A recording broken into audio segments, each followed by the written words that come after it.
ಸ್ನೇಹಿತರೆ, ರುಚಿ ಟಿವಿಗೆ ತಮ್ಮೆಲ್ಲರಿಗೂ ಸ್ವಾಗತ. ಇವತ್ತು ನಾವು ಮಾಡ್ತಾ ಇರೋಂಥ ಡಿಶ್ ಬಂದು ಕ್ಯಾರೆಟ್ ಹಲ್ವಾ.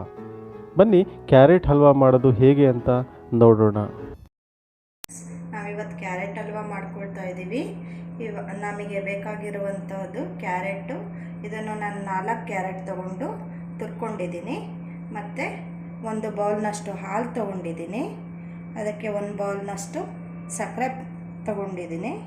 ಮತ್ತು ಸ್ವಲ್ಪ ದ್ರಾಕ್ಷಿ ಮತ್ತು ಸ್ವಲ್ಪ ಗೋಡಂಬಿ, ಸ್ವಲ್ಪ ಬಾದಾಮಿ ಮತ್ತು ಸ್ವಲ್ಪ ತುಪ್ಪ, ಅರ್ಧ ಬೌಲ್ನಷ್ಟು ತುಪ್ಪ ತೊಗೊಂಡಿದ್ದೀನಿ. ಫಸ್ಟ್ ನಾನು ತುಪ್ಪ ಹಾಕ್ಕೊಳ್ತಾ ಇದ್ದೀನಿ ಒಂದು ಪ್ಯಾನಿಗೆ. ತುಪ್ಪ ಕಾದಿದೆ. ಈಗ ನಾನು ದ್ರಾಕ್ಷಿಯನ್ನು ಹಾಕ್ಕೊಳ್ತಾ ಇದ್ದೀನಿ ಮತ್ತು ಗೋಡಂಬಿಯನ್ನು ಮಿಕ್ಸ್ ಮಾಡ್ಕೊಳ್ತಾ ಇದ್ದೀನಿ. ಸಣ್ಣ ಫ್ಲೇಮಲ್ಲಿ ಇದನ್ನು ಫ್ರೈ ಮಾಡ್ಕೊಳ್ಳಿ.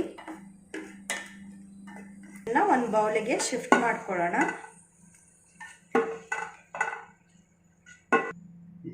ನಾನು ಇದಕ್ಕೆ ಸ್ವಲ್ಪ ತುಪ್ಪ ಆ್ಯಡ್ ಮಾಡ್ಕೊಳ್ತಾ ಇದ್ದೀನಿ. ಇನ್ನೊಂದು ಸ್ವಲ್ಪ. ಈಗ ತುಪ್ಪ ಬಿಸಿಯಾಗಿದೆ. ನಾವು ಪಾನಿಗೆ ಈಗ ತುರಿದಿರುವಂಥ ಕ್ಯಾರೆಟನ್ನು ಹಾಕ್ಕೊಳ್ತಾ ಇದ್ದೀವಿ.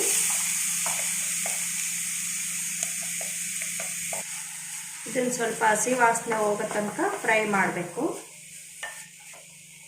ಓಕೆ ಫ್ರೆಂಡ್ಸ್, ಈಗ ಹಸಿ ವಾಸನೆ ಎಲ್ಲ ಹೋಗಿದೆ. ನಾನು ಇದಕ್ಕೆ ಹಾಲನ್ನು ಮಿಕ್ಸ್ ಮಾಡ್ಕೊಳ್ತಾ ಇದ್ದೀನಿ.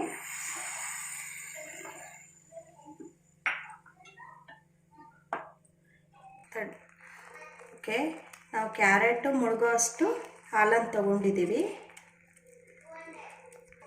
ಈಗ ಇದಕ್ಕೆ ನಾನು ಸಕ್ಕರೆ ಮಿಕ್ಸ್ ಮಾಡ್ಕೊಳ್ತಾ ಇದ್ದೀನಿ.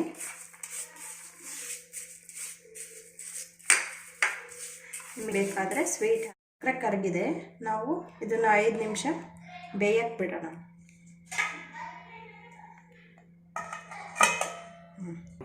ಓಕೆ, 5 ನಿಮಿಷ ಆಗಿದೆ.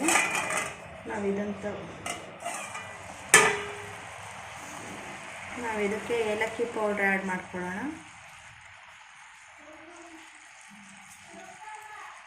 ಏಲಕ್ಕಿ ಪೌಡ್ರ್ ಹಾಕಿ ಚೆನ್ನಾಗಿ ಇದನ್ನು ಮಿಕ್ಸ್ ಮಾಡೋಣ.